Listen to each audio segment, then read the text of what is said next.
What if I told you that Willy Wonka is a more realistic psychopath than Hannibal Lecter? He is. In fact, while Willy is a true textbook psychopath, a person like Hannibal has simply never existed. And this plays into why today's video is so important. To quote from a study we'll look at later, realistic psychopathic characters do exist, but they are in the minority. Psychopaths, and this feels like a very strange thing to say, but psychopaths are probably the most misrepresented group in fiction, and it makes a kind of sense why. Not only are there a lot of people out there who think the term is nothing more than a generic one for anyone who does evil deeds, which doesn't really help. We found it in the hands of our favourite psychopath. Not a psychopath, Anderson. I'm a high-functioning sociopath. Do your research. There's also a stupid amount of misinformation out there. Here's a fun fact. You know how they can't feel empathy? That being like the most defining trait that makes them a psychopath?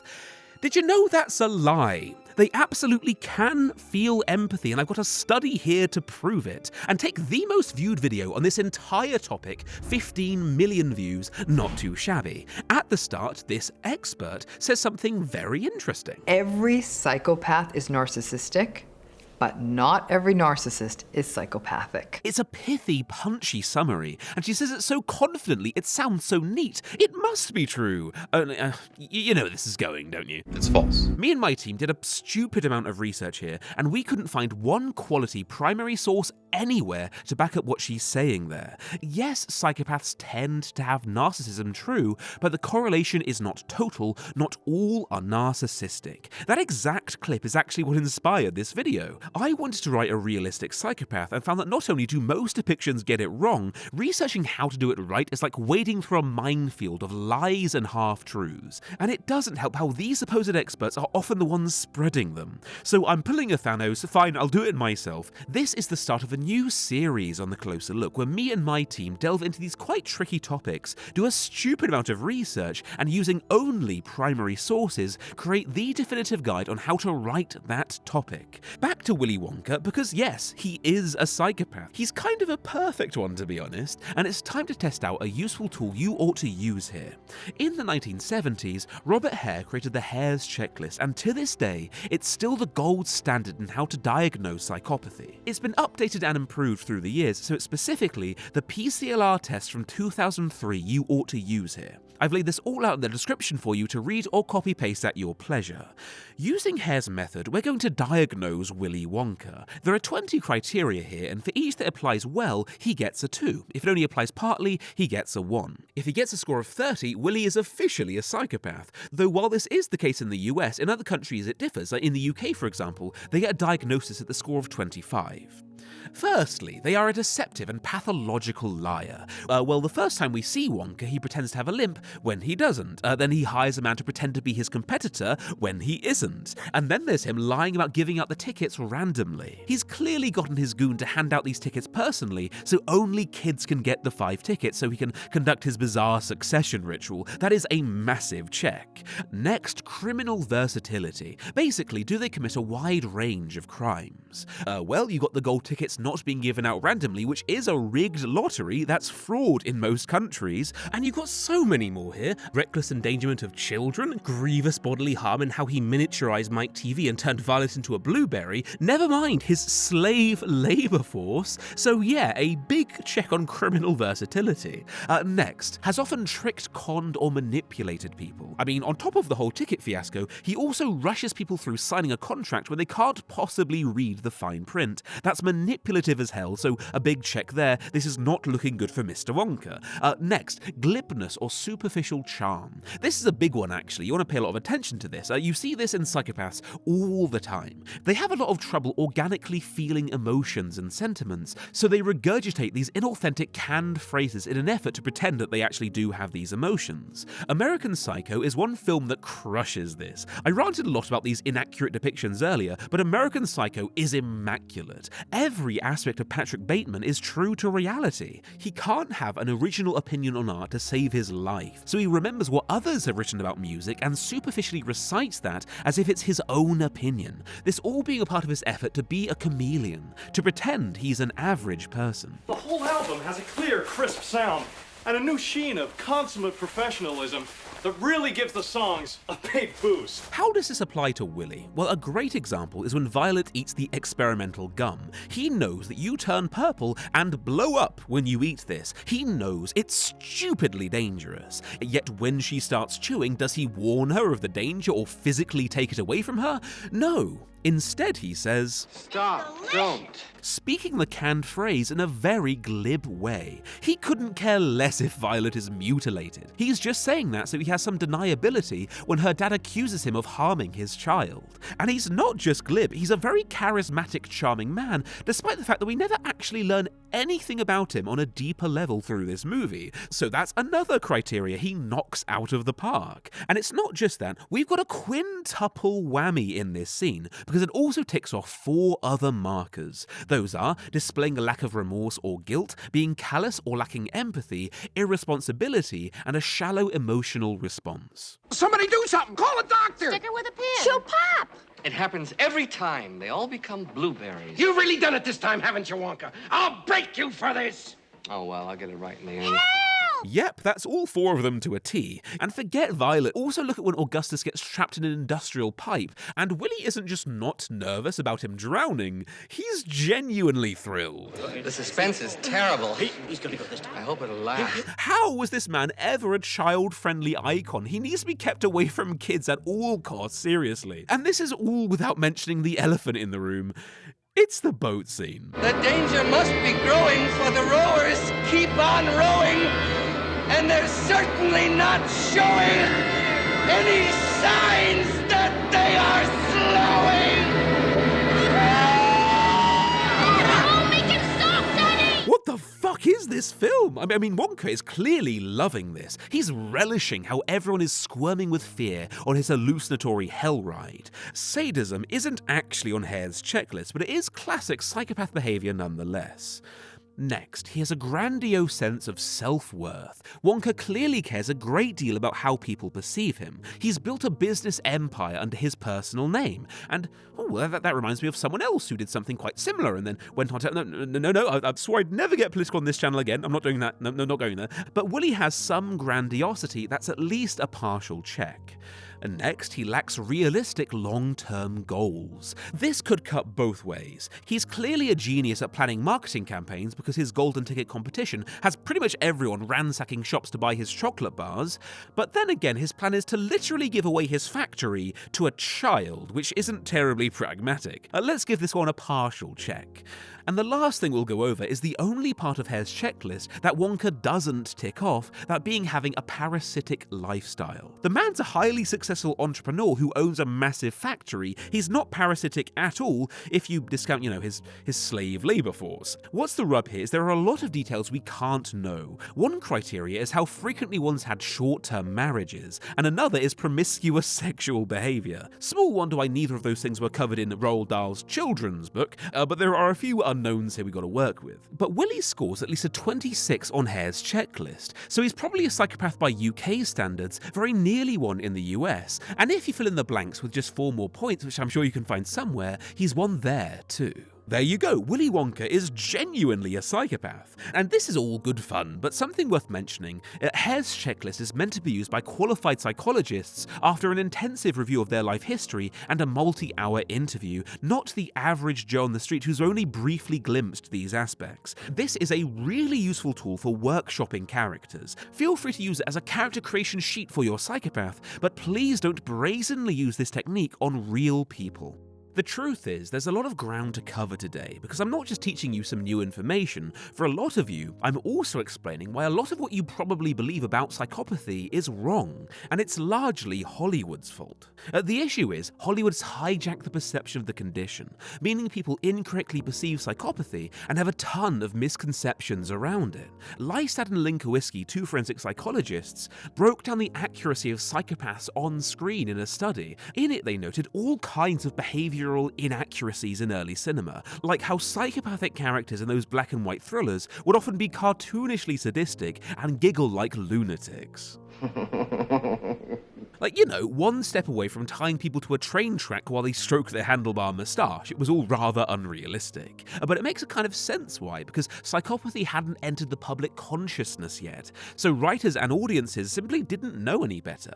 But through the 60s and 70s, public attention grew, catalysed by people like Ted Bundy, and people en masse paid more attention to the condition. This extra attention made the average depiction in media a lot more realistic, although still not quite there. And this leads us to Hannibal Lecter. As they write, this change led to the popularity of the elite psychopath, or a psychopath exhibiting exaggerated levels of intelligence, sophisticated manners, and cunning, sometimes up to superhuman and supermediatized levels. Dr. Hannibal Lecter is probably one of the best examples of this type of unrealistic but sensational character. And this is the interesting thing with Hannibal, because the Hare's Checklist we just went over, Hannibal knocks off the criteria perfectly, and despite all that, he's still an unrealistic psychopath. Take Hannibal's sky-high intelligence. There is no credible evidence that psychopaths are any more or less intelligent than the average Joe, none. Like someone like Anton Chigurh is a much more likely psychopath. He's not especially clever, but his intelligence isn't what makes him a terrifying antagonist. What is his total absence of morality. Then there's him being suave. Hannibal has an incredibly well-furnished home, far nicer than my one is, and he gives off an aura of style and class. Now, it's possible for this all to be true, but the odds are against him here. You can see it in American Psycho. Patrick copies everyone around him. He's incapable of an original opinion on art or fashion. He simply regurgitates what others say and do, much like when he talks about his colleague Marcus. He also has a penchant for Valentino's suits and Oliver Peoples' glasses. Marcus and I even go to the same barber, although I have a slightly better haircut. Patrick copies the clothing of his peers down to the same type of glasses. And importantly, when you get a look at his apartment, it's barren. An individual expression of style or taste in art just isn't something Patrick is capable of doing. This is a much more likely psychopath. And then, of course, you've got Hannibal's superhuman smell. You use Evian skin cream, and sometimes you wear lead at home. But not today. See, now that's some bullshit. Complete rubbish. But I understand why the writer made that choice. It makes him seem like a beast, which creates a powerful effect in the narrative. But, fun fact, psychopaths are humans too. Like, at the time, this was clearly a dramatic license, but many studies since have made things even more damning, showing that their average sense of smell is actually worse than the average person. They went in the totally wrong direction with it. Hannibal isn't realistic. He's a horror writer's romanticized exaggeration of what a psychopath is really like. It's possible a human like him could exist, minus the super smell, but they'd be a real unicorn in the population, because the unlikelihood of all these traits is compounding together. It's only over the past 25 years where psychopaths have finally started to be depicted with true realism in mind. American Psycho kicked off the trend because soon came No Country for Old Men, Gone Girl, and Nightcrawler, all films that just crush it. They knock it out of the park in terms of nailing psychopathy. But here we've stumbled across a topic so rich it could easily be its own video. Is it okay to represent these things inaccurately? Hannibal is perfect for the role he fills in Silence of the Lambs, so does being entertaining matter more than realism? And before people say, well, Hannibal's hardly a textbook psychopath, the film never makes that claim, it does. It's one of the first things we're told about him. Oh, he's a monster. Pure psychopath.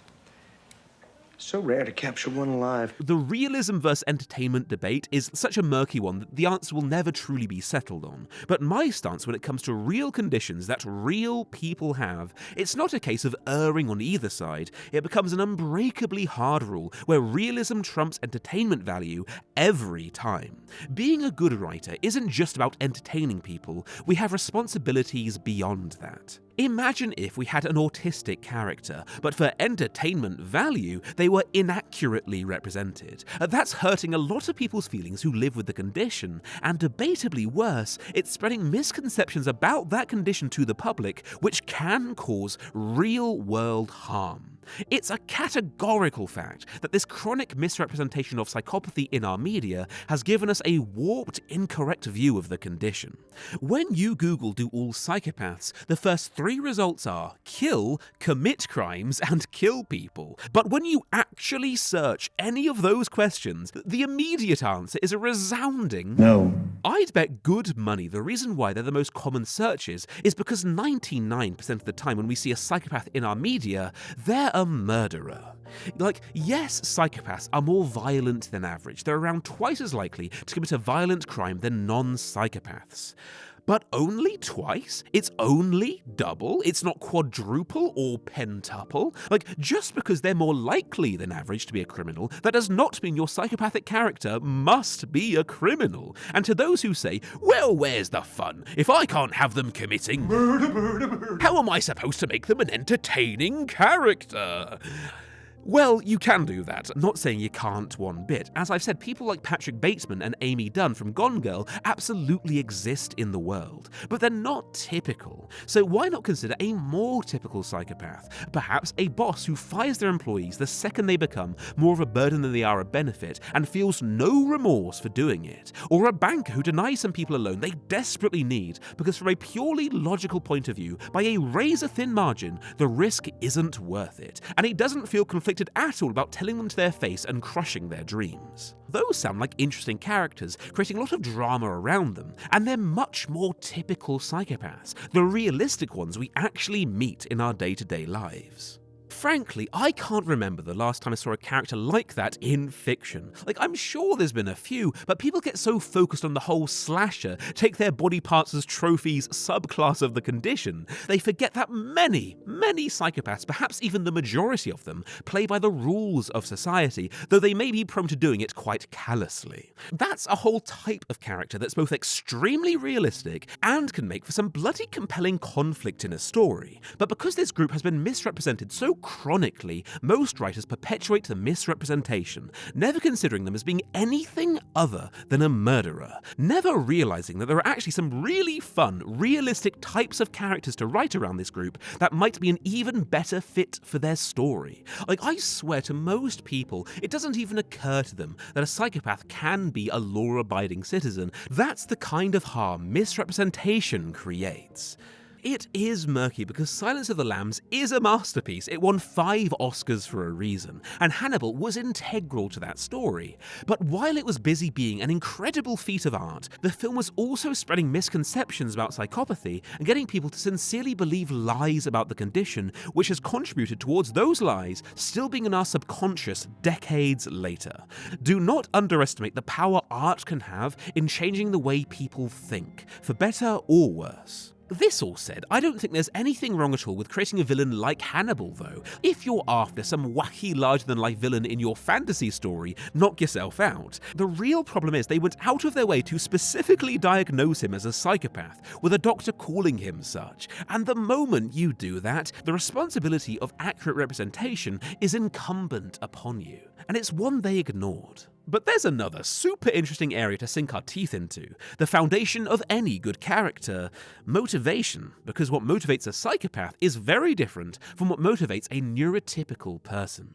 So, a 2017 study broke down the values, goals, and motivations a psychopath usually has, and they made this chart. I'll help you through it because there is some wonderfully juicy data here, but basically each segment is a core source of motivation, and the number below each is how psychopaths compare to the average person on it. A positive number means it motivates them more than it does the average person, and a negative number means less than average. As you can see, they do not give a damn about being benevolent. They couldn't care less. Conforming with society and tradition, again quite low, although it's not bottomed out, so they care at least slightly. Security. A psychopath cares less about their own security than the average person. That's very interesting. But here are the big ones. Hedonism and power. This is huge. If you're taking notes, do write this down, because far and away, these two are the most likely things to motivate a psychopath. So what does the study mean by hedonism? Well, it essentially means pleasure-seeking. That would be sex, food, gambling,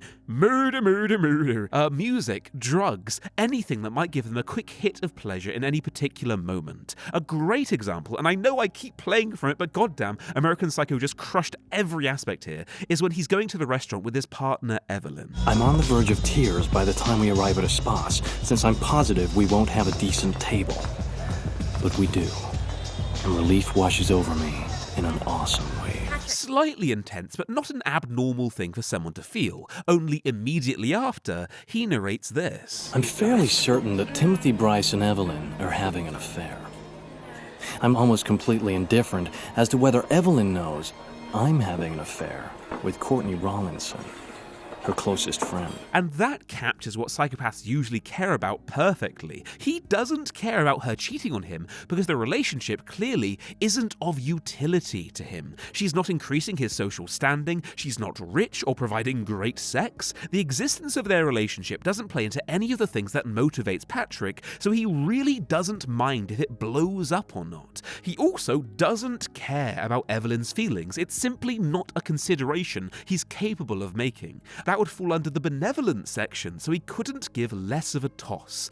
Patrick, however, cares enormously about whether or not he can be in a nice environment so he can enjoy his food to its maximum extent. And notice how he narrates that line quite intensely. Of course he did. He loves food more than the average person because it's a hedonistic desire. Patrick also loves his music and his sex, and let's not forget his murder. And the exact same applies to Hannibal. To be fair, they did crush his motivation aspect in that film. His entire shtick is killing people because he loves how they taste. And when he stops during his murdering just so he can appreciate the music, that's actually a very credible thing for a psychopath to do. Then you've got characters like Dexter. His whole shtick is murder, because he can't control himself. He's able to hold out quite well when the murderous urges come knocking, but it builds like a pressure that he always eventually caves into, and that's perfectly realistic. His hedonistic impulses are his main source of motivation in that series. But then you've got the other key motivation you want to be paying attention to here: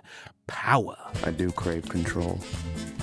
And the longer the ice truck killer maintains radio silence, the less control I have. And this is a bit more complex because there are all kinds of ways you can attain power. Power is having an incredibly fit, strong body. It's about being respected. It's about having an excellent skincare routine so people regard you more highly. It's image, titles, having the largest house, having the nicest car, being rich, like anything at all to do with being perceived in a more favourable light by others. Psychopaths usually love that stuff because in either subtle or overt ways, it gives them influence, power over other people. I can't believe that Bryce prefers Van Patten's card to mine. Again, from that chart, you can see that the average psychopath cares way more about having power than the average person. In fact, on average, it's the thing that motivates that group more than anything else in the world.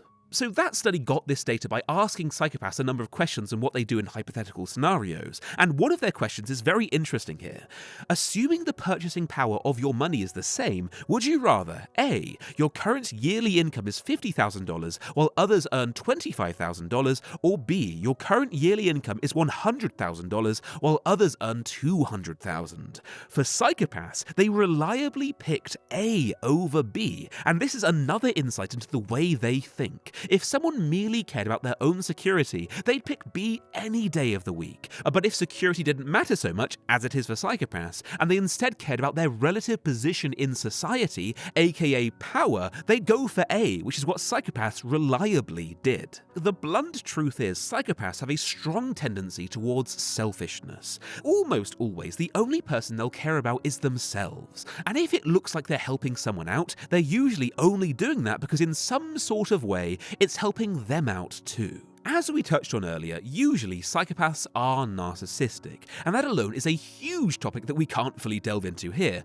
but it's defined as a pervasive pattern of grandiosity, of feeling superior to those around them. It's characterized as a need for admiration and a lack of empathy. One study on 30 psychopaths scored their sense of grandiosity. The maximum score was 2, and they averaged out at 1.83, so they'll have a strong disposition towards a high confidence and sense of self-worth. If you are thinking of giving them a bout of imposter syndrome, you might want to think twice about that. The vast majority of psychopaths have a massively inflated sense of self-worth, but curiously, that doesn't always manifest as narcissism. Kill them all and you're a god. Does it sound to you like our guy has a narcissistic personality disorder? A classic god complex. I think you're onto something, Angel. Dexter's actually quite a fun example here, because while he does have a touch of grandiosity, he doesn't have that narcissistic trait of viewing himself as massively superior to everyone else around him. Yet he's clever enough to pretend to have that trait when leaving evidence for the police to throw off their profiling. To tell you the truth, I don't know what my alter ego had in mind when he wrote that crap.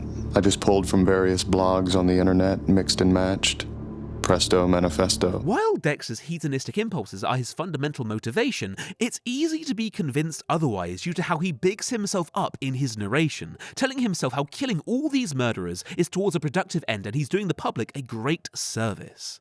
The show does an excellent job at making you buy his self-perception too. He has grandiosity, a usually unlikable trait, but they justify it as an earned self-perception, so he doesn't come across as terribly narcissistic. He murders people, but he's so diligent about it according to his rigid code that we start to view him as ethical and, in a way, honourable. Dexter is one of the most unique protagonists I've ever seen, because it's the only example I'm aware of where they make the protagonist a quite realistic psychopath, and yet they come across as truly likeable all the same. And forget nailing the realism, there's the whole craft side of things to consider too. Frankly, your audience won't care how true to life your character is if your manuscript is riddled with typos and dodgy punctuation. It's a lot to get right. After spending years trying out editing software for my fiction, I found Pro Writing Aid is easily the best one out there. These days, I'm using it for all of my editing, which is why I'm so happy to have them sponsoring today's video. If you've never tried it out, you absolutely should, because not only is their software free, so you can dabble with it and only buy the paid version if you like what you get. Not only is it superb for line edits, punctuation, run-on sentences, all that stuff, they've also just added a manuscript analysis and beta reader feature. It means you can get grand structural feedback on your story, and it's a genuine game changer. I plugged in a very rough first draft of my novel, and I'll have to blur a bunch of it here because there are quite a few spoilers on the page, but it's given me lots of great pointers. It said that my chapter 2 is way too dense with exposition, and on reflection, yeah, like, oh god, it definitely is. I need to sort that one out sharpish. It told me that a chapter 13 flashback comes from out of left field and will probably break the flow of the story, and yeah, it does actually. I definitely need to tinker with that scene. Because of this feature, when I go back to my second draft, I'm going to be so much more aware of what scenes need fixing and why. This is genuinely huge. My final book will be miles better because I've been using Pro Writing Aid. It even found the popular characters my ones are the most similar to, suggested a potential blurb, and gave me a breakdown of who my target audience is. There are lots of useful bells and whistles to it. If you want to edit your stories to a professional standard, Pro Writing Aid is the best software you can find for it. If you'd like to join me here and start improving your fiction, just click that link in the description and try it out for free. Then, if you like what you see, you can upgrade and use my code CLOSER20 for 20% off their yearly plan.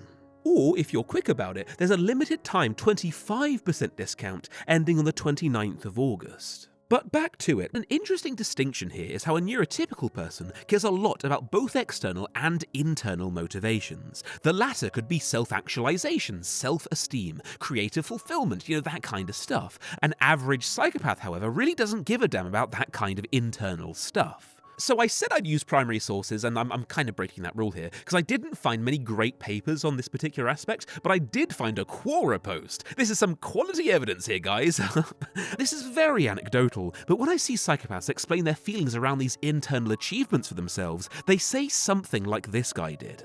We never need to belong. We never have problems in the self-esteem department. Self-actualization is what? Living up to some idealized version of yourself? Sounds like a waste of time and boring. I would much rather live my life in the here and now, not some projected idea of what might be. Instead of being internally motivated, psychopaths are usually much more externally motivated. As an example, they're highly prone to taking revenge on those who've wronged them. You think I'd let him destroy me and end up happier than ever? No fucking way. he doesn't get to win. They are highly materialistic. They want the nicest car, the nicest haircut. They want the nicest business card, and it has to be the best in the room. To quote from that motivation study from earlier, those scoring higher in psychopathy are interested in experiencing pleasure, obtaining social status, and having control over others. But, and this is the crucial bit, but may not value achieving these things through being ambitious, successful, or capable. Essentially, it means a psychopath is liable to not actually give a damn about how good they are at a certain skill in itself, so long as they can somehow use that skill to gain more power or satisfy their short-term pleasures. And this is an important insight. Dexter doesn't want to be the best blood pattern analysis in the world. He doesn't need the self-esteem boost. Like, he has that job because it gives him access to the police systems and makes his favourite pastime a lot easier. Now I've hopefully given you some inspiration for your character's motivation, let's take a look at what traits your psychopathic characters are guaranteed to have, the non-negotiables that you must include. Well, firstly, they'll have, let me check my notes for a second. Nothing? Nothing is on this list? What? But this illustrates something very important, which is that every trait I'm running through today, not a single one of them is guaranteed. There are certainly some traits that almost all psychopaths have, but there are exceptions out there. And frankly, this is kind of good news because it gives you a little wiggle room when making your characters. Remember, you want them to have most of the traits I'm going over today, but if you're unenthused by one or two in particular, you can skip them. And while we're at it, it's worth saying that, that whole PCLR test, you can have just 9 of those things and you're still a very realistic person. Fundamentally, when you look into all these mental conditions, they're largely arbitrarily made up with these lines that some random person decided to write in the sand one day. You can have your character be partially psychopathic with perhaps narcissism, grandiosity, impulsivity, a few of these other things, but still not really fitting Hare's diagnosis, yet they'd still be a very realistic person. It's worth asking yourself, does your character need to be a psychopath? Or can you just get away with giving them 7 or so of these traits and it can hit that desired effect but still not give them the official diagnosis? It's just something worth thinking about. But as for the traits that are really common, the kind that your character will probably have if they're a true-to-life psychopath, we've gone over a sense of grandiosity, but also coming into play here are an impaired empathy and stunted emotions. Even in these super common traits, there is still a ton of variance going on. Some will feel truly nothing inside. I don't have any feelings, ever. Sometimes I feel hungry or tired, but joy, guilt, I really don't have any of those. She's the only person in the world who loves me. I think that's nice. I don't have feelings about anything, but if I could have feelings at all, I'd have them for Deb. While others will feel emotions, but only a select few. I have all the characteristics of a human being, but not a single clear, identifiable emotion, except for greed and disgust. What seems to be the case is the emotions specifically of guilt, shame, and anxiety. Those emotions are especially absent in psychopaths, if they even occur at all. And then you've got the other. People say psychopaths have no empathy, and I'm sure you've heard that plenty of times too. It's what all of the experts preach after all. But what if I told you that that is yet another load of rubbish? It's a total fabrication. There is evidence out there that they can empathize. A Dutch study from 2013 found that while psychopaths have way less activation in the areas of their brain related to empathy versus a control group, when the researchers prompted them, explicitly asking them to empathize, those areas of the brain saw far more activation. Still not the same level as a neurotypical person, but enough to conclude that to some degree they were feeling empathy. That study reached a fascinating conclusion that the true dysfunction of psychopathy is an impaired ability to empathize automatically without making the effort to. Unlike neurotypical people where it just kind of happens whether we want it to or not. But if they consciously really try and make the effort, there is evidence a psychopath can empathize with others to a limited extent. These catch-all black and white statements around psychopathy, such as they have no empathy, they feel punchy, they feel clean, neat, and you want to believe them because of it. The reality is, especially with mental conditions, it's all incredibly murky. But still, there are some general truisms for you to take away here and apply to your character. Across the board, psychopaths have a greatly reduced emotional range. It varies from person to person, but this seems to affect the vast majority of those with the condition. Most people have a hard time dealing with death, but I'm not most people. It's the grief that makes me uncomfortable. Not because I'm a killer. Really, I just don't understand all that emotion, which makes it tough to fake. You combine that with impaired empathy, and what you have is someone who has a tremendously hard time reading other people. The data are imperfect here because, of course they are. Even after decades of research, there's still so much we don't know, but there is quality evidence showing that most psychopaths have a hard time recognizing specifically fear and disgust in other people, and that probably extends to other emotions too. But hey, the point of this video isn't just to teach you about psychopathy, but also to help you integrate this knowledge into your story and exploit these things for all the entertainment value they're worth. With the reduced capacity for both feeling and recognizing emotions, why not have your psychopath be genuinely baffled as to what the other characters in the room are feeling and why? That can add a lot of drama to a scene, and a great example of this being used is again in American Psycho, when Willem Dafoe's investigating the disappearance of someone Patrick murdered. In their scenes, to convey Patrick's inability to read others' feelings, Willem did 3 takes of every scene, one where he's oblivious. To think that one of his friends killed him for no reason whatsoever would be too ridiculous. Isn't that right, Patrick? Another where he's suspicious. I had a date with a girl named Veronica. That's not what I've got. What? That's not the information I've received. And another where he knows Patrick is the killer. I hope I'm not being cross-examined here. You feel like that? No, not really. In the editing room, they spliced all these takes together, confusing the viewer as to what the detective is really thinking, helping us empathize with Patrick, using the fact that Patrick is a psychopath to add uncertainty and tension into the scene. Now that is some S-tier storytelling. But we're on a roll, why stop there? There's something else worth diving into here, an aspect that a lot of writers get wrong, how a psychopath presents themselves to the world. All too often when we see psychopathic characters, they're emotionless. They act detached from humanity. Think Anton strutting about as if he's the Terminator, cold and ruthless. I'm not saying they never do that, but psychopaths aren't like this in their usual day-to-day. Instead, they come across as deceptively normal. They wear a mask. So I've been consulting with a clinical psychologist, Dr. Tracy King, who's been helping make everything in this video be true to life, and she shared an experience of hers that captures this so perfectly. I once assessed a man who met full criteria for psychopathy on the PCLR. He was articulate, impeccably presented, and gave just enough away to seem honest, just enough to feel like you were being let into something. But the moment that stayed with me happened right at the beginning. As I entered the interview room, I fumbled and dropped a folder of papers. Without hesitation, he stood, walked over smoothly, crouched down, and handed them back to me with a small smile. "Allow me," he said, polite, warm, human. It was a tiny act, but disarming in its precision. My nervous system registered kindness. My body softened. He made eye contact just long enough. There was no tension in his face. His charm wasn't forced. It was effortless. By the end of the interview, I remember catching myself thinking, he should write a book. I'd read it. Maybe I could help him with it. And that's when I caught myself. That's when the training kicked in. Psychopathy isn't always about what's said, it's about what's missing. There was no emotional resonance in his stories, no regret. His disclosures about others' pain were almost elegant, framed like set pieces. And that moment at the start, that wasn't kindness, that was calculation, a social hook. He read the room within seconds and gave me exactly what would lower my guard. It's these moments, the ones that feel good, that are most dangerous, because what you're responding to isn't intimacy or trust. It's the mask. When psychopaths feign being like the rest of us, they are often extremely convincing. So convincing, even psychologists trained to look for the signs can be swept up in their act.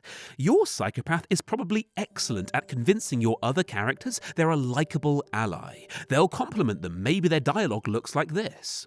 "You have such beautiful eyes. I've never heard that explained so clearly before. I finally get it." You know, most people miss the small details. You didn't. That's why I like you. You're sharper than the rest. It's almost a shame we're on opposite sides. They'll perform small favors which aren't much sweat off their backs, but they send signals to the others in the room that they're a helpful and nice person. They don't just wear a mask. While wearing it, they'll deftly manipulate those around them. Psychopaths have been misrepresented in media, so much so, this next nuance rarely comes up. A real psychopath will often make the same decisions as someone with a strong moral compass, because from a purely Machiavellian, transactional point of view, that's the correct play. It's one of those dark facts about morality and humanity that when you learn it, you can't unlearn it. Most of the time, when there's a morally right decision, it coincides with what's the best choice to make from a selfish point of view. I learned this lesson about psychopathy when I was playing Hogwarts Legacy. That's right, the family-friendly Harry Potter game. Basically, my horror novel, which is coming along very well by the way, has a character in it who scores quite high on the PCLR checklist. To try and get a grip on how she thinks and acts, I decided to roleplay as her during my playthrough of the game, and I know that sounds a bit odd, but something fascinating happened. Not once did she do something evil. She was endlessly, always helpful and kind to everyone around her. One example, someone's diary's been stolen. You find it, and when you bring it back, you can either give it to her for nothing or extort her for money, saying you'll tell everyone what's inside unless they pay you.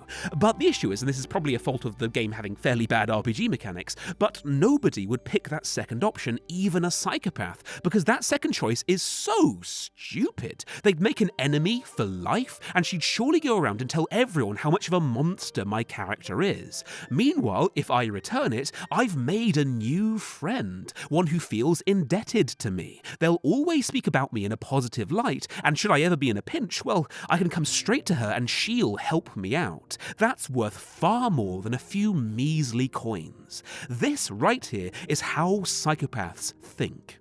If we want a great example of how to depict masking, look at Dexter. He always brings in donuts and treats for the office. He wants to solidify his reputation as a likable, helpful guy. But no one can bat 1,000. Cracks in the mask will eventually show themselves, and these cracks have huge storytelling potential. Perhaps someone catches them with dead shark eyes, because for just that moment, they forgot to fake their emotions. Perhaps they crack a joke that's deeply inappropriate, or they briefly show a flash of anger totally at odds with their usual mask because someone's triggered their narcissism.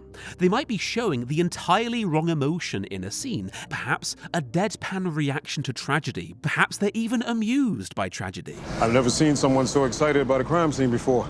You like this blood shit a little too much. I'm just doing my job. Then wipe that fucking smile off your face and help me find the creep who did this. I let my guard down. When your other characters talk to the psychopath, their hairs might stand on their ends. They'll feel creeped out, but they can't really pin down why. That's because their subconscious has picked up on all these cracks in their mask. This is a well-reported feeling around psychopaths. It's very true to life for someone to be creeped out by a psychopath for a reason they can't quite put their finger on. Why not have one character of yours be onto the psychopath, because their intuition for these kinds of things is excellent. But it feels like they're being gaslighted. No one else can see what they see. They're the only one who's beginning to piece together that what they're interacting with isn't a personality, but a performance. Messy work, all that blood on the walls looks like a finger painting. You give me the fucking creeps, you know that, Dexter? But what about backstory? How can you make your characters line up with the literature? Firstly, and most fundamentally, is psychopathy nature or nurture? After spending way too long looking into this and seeing conflicting information all over the place, the answer is both. Psychopathy has a strong genetic element to it, yes, in fact, it's mostly genetic. If their father is a psychopath, let's say, they are way more likely to be one themselves, but it undeniably has a nurture element too. There are plenty of studies out there looking into this, and it's an ironclad fact that convicted psychopaths have a higher likelihood of having been abused or neglected, either physically or emotionally in their childhood, over convicted neurotypical people. That's a fact we know. It's hard to conclude these things with adamance, of course. Correlation is not causation, etc., etc., but it's safe to say psychopathy is mostly genetic. However, certain people with the genes for it will only become a person befitting a diagnosis if they receive a certain nurture. nurture, especially an upbringing where they were abused, neglected, or otherwise exposed to trauma. It's entirely plausible if you're writing identical twins, both with the same genes for psychopathy, to have only one of them exposed to that nasty nurture, so only that twin's genes will activate and only they develop the condition. As a small side note, this is the true nature of epigenetics, genes turning on and off in response to one's environment, and why when people phrase things as nature or nurture, it's almost always the wrong question to ask. It's not right because it implies that every gene expression is entirely one or the other. Instead, it's nature and nurture. Both play their part, usually it's both working in tandem to create a specific effect. Look at Dexter, that show mostly nails this. Spoilers ahead, but Dexter has a brother and he's a psychopath too. They also went through the same traumatic incident. A similar nature combined with a similar nurture means that both brothers turned into psychopaths. That aspect of the show, it's largely true to the literature, although there is one quibble. The show strongly implies that it was this singular traumatic incident that broke him and turned him into a psychopath, activating his genes. And I'm not calling bullshit on that one exactly. It's in a kind of grey area because there's not enough data here to conclude much, but what can safely be said is specifically law-breaking psychopaths come about because of routine neglect or abuse over a period of years. Singular incidents being the cause of one's psychopathy are certainly not typical. I mean, I get it, having these moments that we can have these one-off flashback scenes to is inherently dramatic and makes for a satisfying story usually. And let's be clear, these singular moments are a risk factor that do correlate to developing the condition. But largely what you want to consider with their backstory is how was your character exposed to a nasty adversity in such a way as a repeated pattern for years on end. That has a much larger sway in terms of effect. But can a psychopath simply be born, where they're given the best nurture possible and they still become one regardless, Jack Horner style? You know, I never had much as a kid. Just loving parents, and stability in a mansion, and a thriving baked goods enterprise for me to inherit. The answer to that is a resounding yes.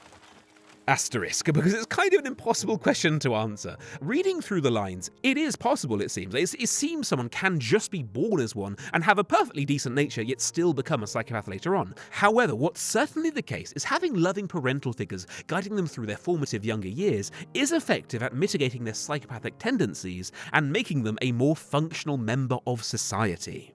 The irony here is because of psychopathy's strong genetic component, it's not terribly likely their parents will be giving them that kind of nurture. As a side note that didn't really fit anywhere else in the video, psychopaths can be rehabilitated. Their traits can absolutely be mellowed out and perhaps even stamped out, but the various therapies we've got are most effective when given in their youth. Once someone is an adult and in the prison system for nasty crimes, it's largely too late for them. Many people have tried very hard to rehabilitate adult psychopaths to no success. In fact, the recidivism rate for psychopaths is a whopping 3 times higher than normal. What Harry did with Dexter of not stamping out his sadistic behaviour, instead training him to be a killer of other murderers, was deeply irresponsible. Dexter might have never killed anyone if he was raised in the right way by Harry. It could be the case, emphasis on the word could here, that psychopathy is almost entirely nature. However, the people who had loving parents who instilled the right lessons learned to control their impulses, learned to really tone down their psychopathic tendencies, so much so they don't commit crimes and perhaps couldn't even receive a clinical diagnosis under Hare's method. Meanwhile, the ones who were mistreated or neglected as kids had no one to guide them. Their impulses ran free. There was no guiding hand to stop their psychopathy from flourishing to its full extent. That's just my reading of the data. I'm not a scientist, don't cite me, but based on the current evidence, that's likely the truth and it's what I personally believe. But more than just nature and nurture, psychopaths as kids still haven't learned how to mask properly or interact with people. This means that as a kid, your character probably misbehaved a great deal more than the average child. A common thread in their childhoods is how they indulge their sadistic urges, usually on animals, that being the especially common way of doing it. And if we go back to Hare's list, while sadism again isn't a factor, juvenile delinquency and early behavioural problems are. Try and think of what your character did as a kid that was overly mischievous or outright criminal. Maybe they tried to poison their sibling, or they committed a ton of shoplifting. Did they vandalise people's cars by graffitiing them or smashing the windows? All of those are quite realistic things for a psychopathic child to do. Another angle to their backstory, consider giving them a history of failed romantic relationships, because they're prone to having way more of those than the average person, and they're usually much shorter than average too. Psychopathic traits have a negative correlation with marital satisfaction, and it's really obvious when you think about it. I don't know why I need to cite a source for this one, but here we are. Not only are they unable to form a true connection with their partner, being unable to feel loyalty or love, making them more likely to do things like cheat, they're also Machiavellian, purely transactional. Let's say your protagonist partner is a psychopath, and your protagonist goes bankrupt or gets paralyzed or anything equally ruinous. The psychopath partner is basically guaranteed to leave them now, because that relationship is now more costly than it is beneficial. That's the only way a psychopath thinks when it comes to relationships. Are you giving me more value than I put in? If so, I'll keep you close by. If not, though, I want nothing to do with you.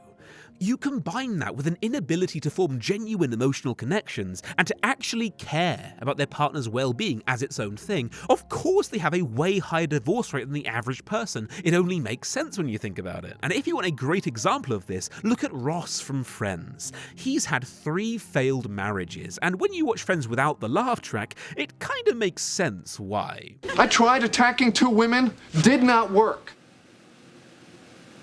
It's okay. I mean, they're my friends. In fact, I was married to one of them. You attacked your ex-wife? Oh, no. I tried. But how about dialogue? It turns out a psychopath speaks with different patterns to a neurotypical person. It's all rather interesting. The first thing you need to understand about how a psychopath speaks is, like any person, they speak because they want something. Refer back to that chart from earlier here, because what motivates them will imbue everything they say and do. And when you analyze how they speak in real life, these motivations, especially the ones around gaining power, result in a lot of interesting quirks you should consider adding to their dialogue.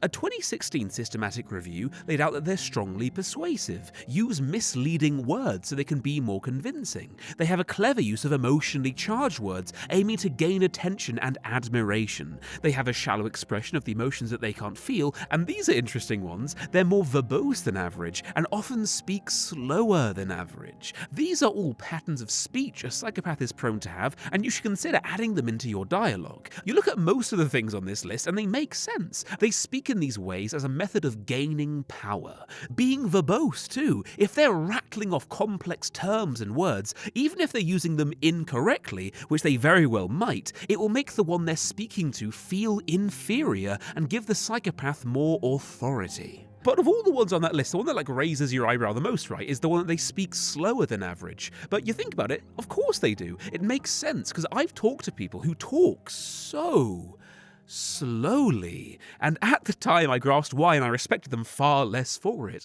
They didn't just speak in that way so you're paying more attention to what they're saying, which in itself is fine. They were doing it to change the tempo of the conversation, forcing everybody else to conform to their speed, making everyone else bend the knee in a sense to their way of doing things. All a concerted effort to gain more power in the conversation. And now I'm wondering if all of those people were psychopaths, god damn it. It also goes without saying that psychopaths lie a lot. They will twist and misrepresent the truth without hesitation. It's one of their favorite pastimes. I'll have them open it up. I'm the manager. They do what I say. The manager's name is Rick Buxton. Well, yeah, but I've been there longer than he has. You've been there 3 months. At the other lot. It's like watching someone ski moguls. You just hop from one lie to the next. No shame, no embarrassment. You just don't give a shit. Now, it's intuitive to assume that they lie so they can get closer to some larger goal of theirs, with total disregard for virtues like honesty and integrity. But that's not the only reason why they might lie, because often a psychopath will lie for seemingly no purpose. It was just a random lie that didn't get them any closer to a larger goal. And why do they do this? Well, they speak like this because to lie for a psychopath is autotelic, meaning the purpose is found in the doing itself. If the other is duped by the lie, that means they've exerted power over that person, and it gives them a burst of pleasure, that being hedonistic. So it's kind of playing into both of the things that motivate them most in the world, even if the lie seems entirely pointless. A psychopath finds it immensely satisfying to successfully lie to someone, even if to no end, and that explains why they do it so very often. This is a super useful tidbit here. Be sure to have your psychopath lie a lot in their dialogue, it's kind of what they do. And there's something I didn't want to say. I didn't want to end the video like this, but sadly I have to. This guide was incredibly rewarding to make. It was also incredibly expensive. For full transparency, this video cost $6,422. I hired 5 people and their work was essential. You can see the whole breakdown on screen, but I couldn't have made this video to the standard it's at without their help. Now, here's the rub, because if we break down how much an average video of mine makes, a breakdown of which is also on screen, you can see that it's just shy of $4,000. I lost a lot of money making this video, and none of this is accounting for the 2 months of full-time work I put in myself, which I haven't been paid for. This is my job. Like, I have a mortgage. Right now, I'm dipping into my savings to stay afloat. This is all to say, for the first time ever with this channel, I truly need your help. But I'm not here to be all whiny, wah, please feel pity. Instead, I want to share my vision with you. There's a reason my costs have shot way up, because these are the growing pains of the close look evolving into something incredibly cool. I had a moment of self-awareness last Christmas where I realised I hate what I've been making. I realised that I was committing the terrible sin as a creator of merely keeping pace with my peers, putting in the minimum effort required to coast by making videos that are merely okay and nothing more. I have a lot of creativity to offer as a creator, and I realised I haven't been using any of it over the past 3 years. Something was broken with how I was approaching YouTube, so I took a hiatus earlier this year, and while doing it, I didn't just twiddle my thumbs, I got to work. Knowing that I can't level up the closer look alone, I hired a team and got lucky enough to find a great writer who used to work for CinemaSticks, in fact, and he's been fantastic. Together, we've massively upgraded my old production pipeline, and in dozens of ways, which I will spare you the details of, we're improving the quality of our future uploads with the main goal of having all uploads being of the exact same quality as this one you've just watched. Frankly, we've been really hitting our stride behind the scenes with 5 videos currently in production, and just as we've been finishing this video, the first ever made with this new philosophy on the channel, I looked at the books and yeah, we're rapidly bleeding cash. I really want to turn this video into a full series where I create the ultimate writing guide to topics like PTSD and autism. Those would be such interesting videos, but I can't. Not just continuing this series, but continuing my broader vision for this channel, it's just not financially possible. And it's worth saying the reason why this video was so expensive was because this was my first ever time directing a team. I've learned a lot of lessons, so the next one will be at least $1.50 cheaper, but still I'd be losing money. So really I need to turn to you guys. If you'd like to help out here, please lend me a hand on Patreon. I've overhauled my page, so while you're supporting me with these upcoming videos, you can get some badass rewards. At the cheapest tier, you can watch all of my videos around 20 days early, way before anyone else. Right now, you can watch my next video on how Hollywood can't write genius characters, where I break down how people have screwed up writing geniuses like Sister Sage and Reed Richards. It's 50 minutes long, it's a big boy of an essay. Next month, I'm starting my writing workshop live streams, where I chat with just my patrons, do Q&As, and critique their stuff in our small writing community. One tier will give you a free copy of my novel when it's done, and you can read it early as a beta reader. I'm also offering weekly accountability check-ins where I'll help you stay on track with your writing goals. Also, I'm dabbling with consultations, so if you want some one-on-one time with me, where we can refine your outline or your themes, or generally discuss your writing struggles, you can get that on my Patreon too. There's a link to all of this in the description if you'd like to help out.